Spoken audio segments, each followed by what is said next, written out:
오늘 한국의 해외 등반 갈 길은 어디인가 라는 주제로 이렇게 세미나를 열게 되었습니다. 여러분들이 이미 실감하고 계시겠습니다만 지난 10년 이상의 기간 동안 해외산으로 떠나는 우리 국내 산악인들을 만나기 어려운 상황이 계속되고 있습니다. 갈수록 첨예화하는 외국의 경향과는 다르게 국내 산악계의 해외 등반은 그 양과 질적인 면 모두 정체 국면을 맞은 지 오래입니다. 왜 이렇게 되었을까요? 코로나의 영향일까요? 아니면 경제적인 이유일까요? 물론 그것도 이유가 되겠습니다만 저는 가장 큰 이유를 국내 알피니즘의 정신의 혼선이라고 생각합니다. 보다 새롭고 보다 어렵고 보다 다양한 산의 환경에 맞서려는 우리 산악인들의 의지가 여러 가지 이유로 혼선을 겪고 있는 것입니다. 그렇게 된 데는 우리가 알피니즘의 정신을 이 사회에 널리 알리지 못했고 산악인의 위상 또한 제대로 정립하지 못했다고 생각을 합니다. 요즘 국내 산악 활동이 통제 일변도의 국립공원 정책에 의해 많은 제약을 받고 있습니다. 산악인들에게는 생존권과 같은 산에서의 자유로운 활동이 수많은 이유로 통제당하고 있는 것입니다. 입산 시간 통제, 10cm 대설주의보 통제, 영하 15도 한파주의보 통제, 20mm 호우주의보에도 산에 들어갈 수 없는 저희들은 모두가 탐방객으로 전락해 있습니다. 설악산 적설기 입산 통제는 물론 암빙벽 신고제에 이어 여기 북한산에도 허가제를 하려고 하지 않습니까? 설악산 적설기 종주도 경험하지 못한 후배들이 어떻게 만년설 고산을 도전하겠습니까?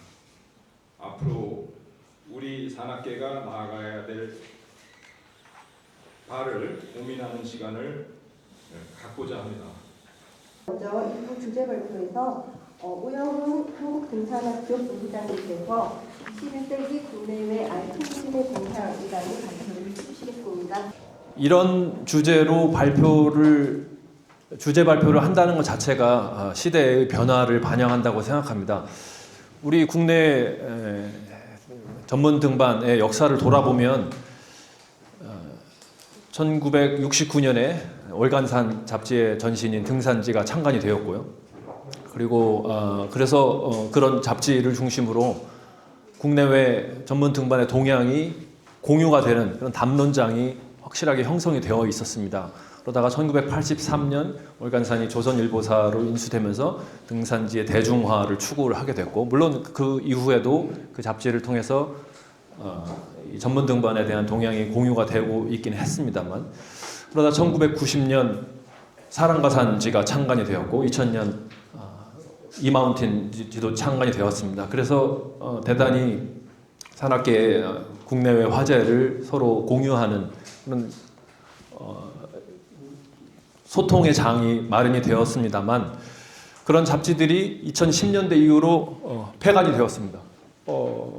동시에 이 국내의 해외 등반 그리고 외국의 소식들이 우리들에게 국내 산악인들에게 전파되는 게 상당히 제약이 많이 있었습니다. 그래서 오늘 같은 이런 발표에 대한 수요가 있었지 않나 생각이 됩니다. 한편 우리의 등반이든 남의 등반이든 누군가의 등반에 대해서 이렇게 얘기한다는 것 자체는 상당히 조심스러운 일이 아닐 수 없습니다. 등반이라는 것은 자신의 생명을 담보로까지 하면서 나아서는 활동이기 때문에 거기에 대해서 남이 왈가왈부한다는 것 자체는 당연히 조심스러운 일일 수밖에 없고, 또 더 나아가서 그것을 평가한다거나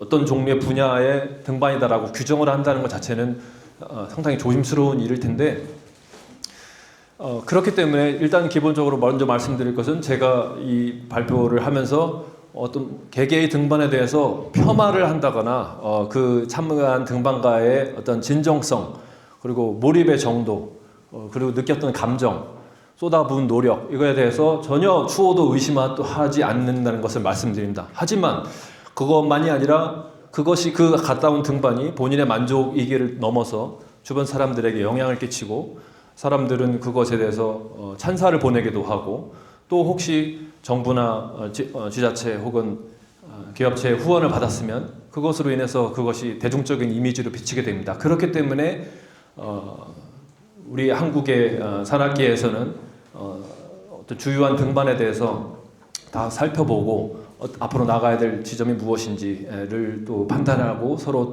논의하는 그런 의무가 있다고 생각합니다. 자, 오늘 발표의 내용은 상당히 국내와 해외를 이렇게 다 아우르다 보니 당연히 많을 수밖에 없는데 이것을 제가 여기서 다 동향을 구체적으로 낱낱이 말씀드릴 수는 없습니다. 그렇기 때문에 요약을 해서 일부는 빠르게 지나가고 특히 제가 관심 부분은 조금 구체적으로 설명하는 방식으로 하겠습니다. 국내 8,000m 14자 열풍이 있었는데 그것에 대해서 먼저 얘기를 해야 됩니다. 왜냐하면 그것이 2000년대 이후에 해외 등반의 침체기와 맞물려 있기 때문입니다. 2005년부터 2024년까지 20여 년 동안 국내의 해외 원정 등반의 통계를 구체적으로 살펴보도록 하겠습니다. 그 다음에 해외 등반 경향을 보고 특히 해외 등반에서 다양한 경향들이 있지만 오늘의 포커스는 뭐니 해도 전문적인 수준의 엘리트 등반을 초점으로 맞춰보겠습니다. 물론 여기 계신 모두 그리고 어떤 모든 등반가가 엘리트 등반을 지향해야 된다는 것은 절대로 아닙니다. 하지만 엘리트 등반의 아주 첨예한 수준의 등반을 보면 거기서 어떤 부분들의 구체적인 노력을 쏟았는지를 우리가 더 뚜렷하게 알 수 있습니다. 그렇기 때문에 그런 것들을 우리가 보고 우리가 각자의 수준에서 각자가 만족스러운 등반을 그런 점들을 되새기면서 할 수 있다는 그런 장점이 있습니다.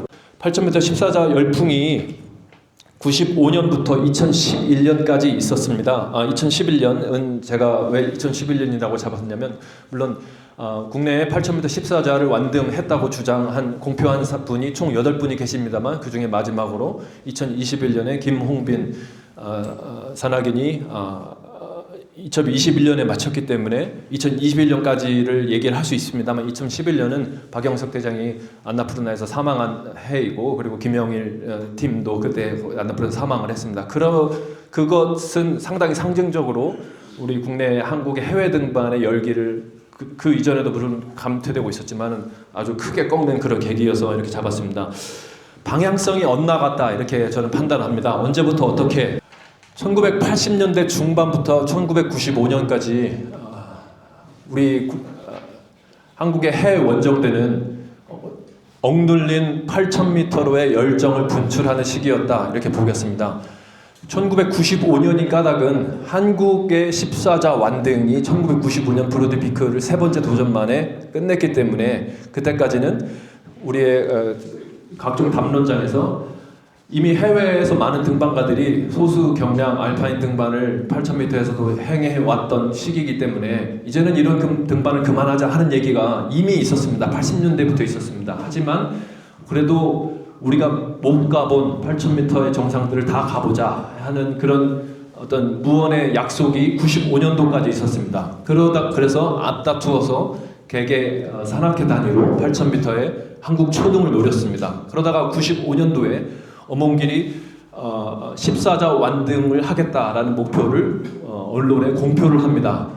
그 당시에는 이미 이제는 8,000m 노멀루트 등반을 지향해야 된다 하는 목소리가 주류 목소리로 우리 산악계 내에 공유되고 있었습니다. 하지만 그때 엄원길은 14자를 완등하겠다 했는데 그게 그 바로 찾아온 IMF와 그리고 IMF와 맞물려서 비자발적으로 산에 나가게 되면서 많은 사람들이 등산의 열기가 높아졌고요. 그러면서 아웃도어 시장이 급성장하게 되면서 사회는 영웅을 필요하게 됐습니다. 그래서 엄원길을 시작으로 산악 영웅이라는 그런 범주가 대중들 사이에 이제 돌게 됩니다.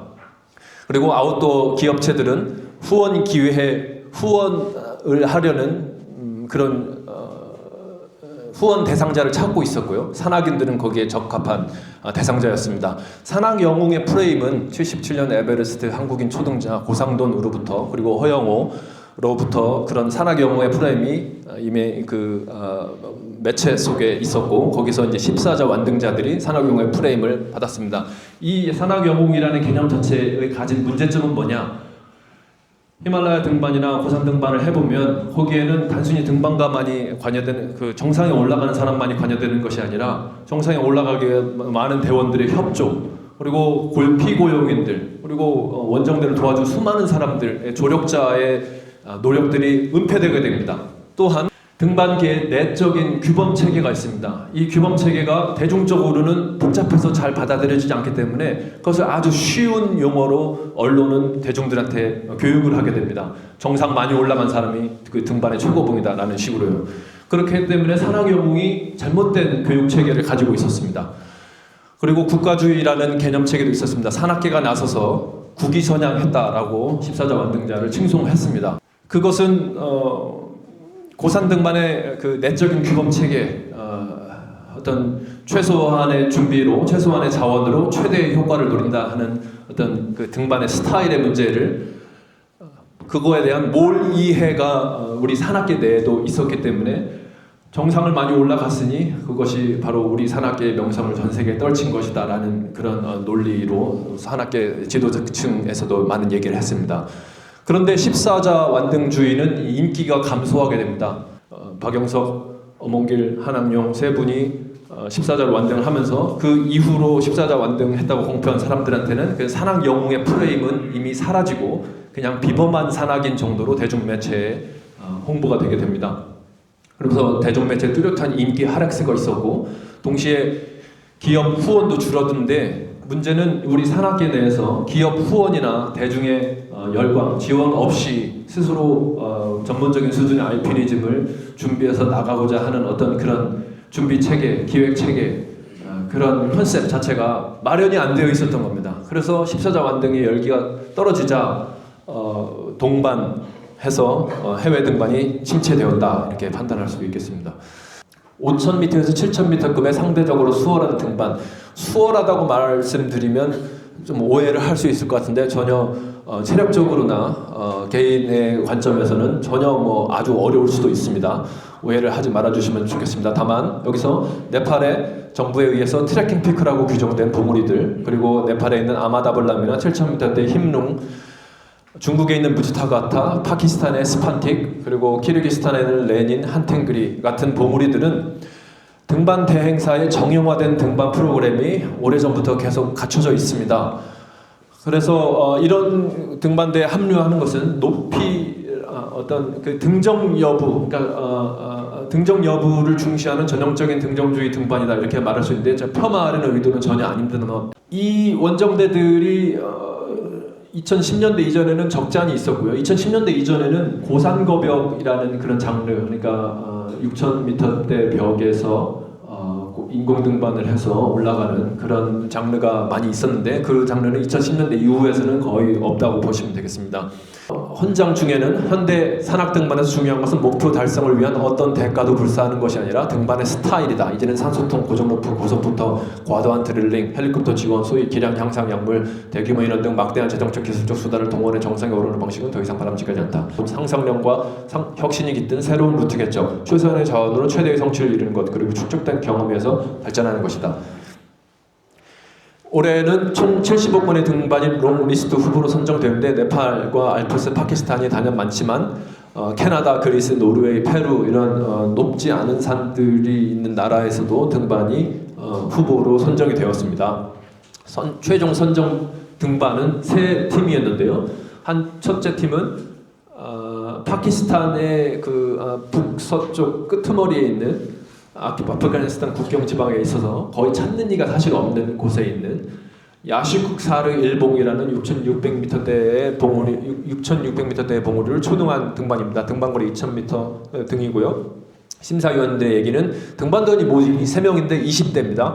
오래된 기록을 참조했고 구글 어스로 조사하는 등 등반을 준비하는 과정에서 알피니즘의 정신을 보여주었고 기술적 난이도 최상급 탐험적인 등반이다.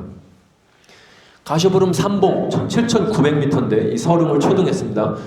이 가시보름 3봉은 75년도에 초등된 이후 제등이 한 번밖에 안 된 방문자가 거의 없는 산인데 8,000m에서 몇십 미터 낮다고 방문자가 거의 없다는 거죠. 그런 산에서 탐험적인 등반을 했기 때문에 그 자체로 주목되는 것이고, 세 번째는 네팔 서부에 있는 새로운 봉우리다. 초등은 된 봉우리인데 그 남서 필라라는 말은 이제 능선까지는 아닌데 이렇게 툭 튀어나와 있는 부분을 말합니다. 이것도 미국인 3명이 그 남서 필라를 초등을 해서 그 뒤쪽으로 산으로 내려왔습니다. 역시 이 산은 거의 방문자가 없는 곳에서 상당히 어려운 수준의 등반을 해서 성공을 했다 이렇게 봅니다. 여성 특별상은 인도 북부의 라룽 일봉 2,200m 봉우리인데 슬로베니아인 2명이 그림이 잘 안 보이는데 점선을 왼쪽에서 이 능선을 따라서 올라가서 정상에서 이렇게 해서 오른쪽으로 이렇게 하산을 했습니다. 6일 동안 2,000m를 등반했고 M6 플러스급에 이르는 고난도 등반이었는데요. 심사위원단은 산 전체 횡단을 완성했고 고난도 기술적인 등반이었고 정상부에서 상당히 어려운 등반 내용이 있었는데 그것을 해치는 노력이 대단해서 여성 산악인들에게 영감이 된다 이런 얘기를 했습니다. 특기할 점은 다회 수상자, 여러 번 수상한 사람들이 많습니다. 이것이 보여주는 바는 알피니즘은 라이프 스타일, 곧 삶의 방식이기에 그리고 심사위원단이 보는 눈이 정확했다 이렇게 볼 수 있겠습니다. 한 번에 끝나지 않고 그 상을 받기 위해서 등반하는 것이 아니라 대단한 등반, 하지만 할 수 있는 등반을 꾸준히 계속 해왔다 그런 사람들이 있다. 삶으로 보여준다 이렇게 얘기를 하면 되겠습니다. 21세기 한국 해외 등반 경향의 성찬을 넘어가면 8,000m 14자 노멀루트 등반을 다시 한번 살펴보겠습니다. 완연히 독립적인 분야로 성장했고 그 자체로는 전혀 문제될 게 없습니다. 그 개인의 만족이고요. 하지만 이런 등반을 가지고 등반성이라든가 등반 성과라고 얘기하는 것은 우리 산악계에 오해를 줄 수 있습니다. 어떤 그 난이도, 위험과 난관을 산이 주는 8,000m 고산이 주는 위험과 난관의 그 자체를 스스로 판단해서 헤쳐나가려는 것이 아니라 아까 제가 말씀드린 비아 페르타 같은 방식으로 회피하는 그런 시스템 속에 들어있기 때문이죠. 심하게는 라이놀트 메스너는 이것은 등산이 아니다. 등산이 끝나는 지점에 투어리즘이 시작된다 해서 저것은 투어리즘이다 이런 식으로까지 얘기를 했는데 그때 말하는 건 물론 이렇게 비유적인 표현으로 말하는 거겠죠. 아까 말씀드린 대로 비아 프레타가 이제 등반으로 분류되지 않고 그런 개념, 그런 관점에서 볼 때 이것이 아주 기술적인 의미에서 그리고 알피니즘의 의미에서 등산에는 전문적인 의미에서 등산에 포함되지 않고 다만 형식적인 측면에서 등산 장비를 다 사용하고 등산 기술을 사용하기 때문에 그런 어떤 형식적인 측면에서는 당연히 등산에 포함되겠죠. 난관에 맞서는 게 아니라 피해가는 기술이었다. 목표 중심의 성과주의, 이건 조금 다릅니다. 초등이라는 것은 유한한 자원입니다. 계속 초등을 하다 보면 초등할 봉우리가 없어지겠죠.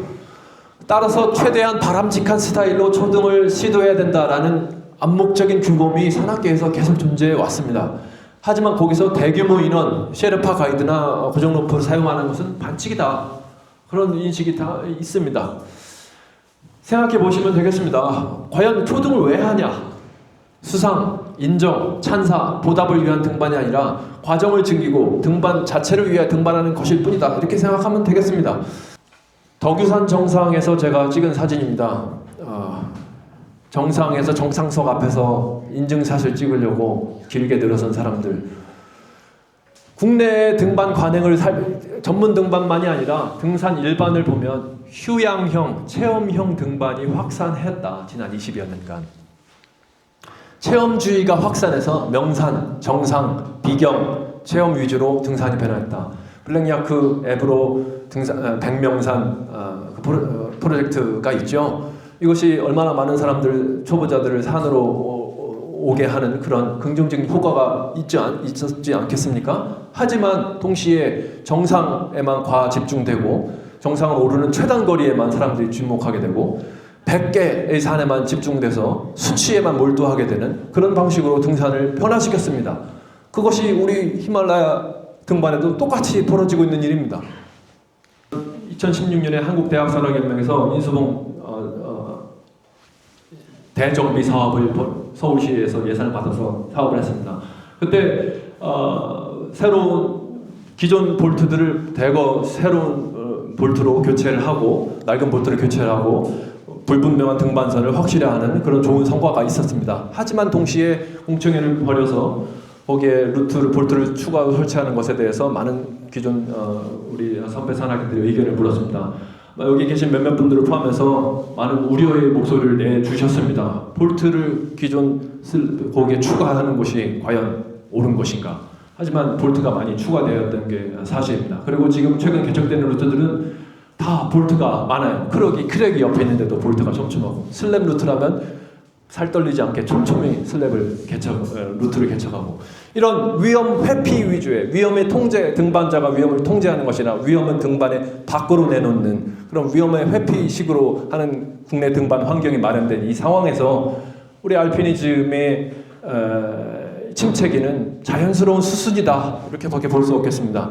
알피니즘은 고난, 위험, 야생성을 대면하고 극복하는 기술인데 스스로 우리가 외면해 왔다.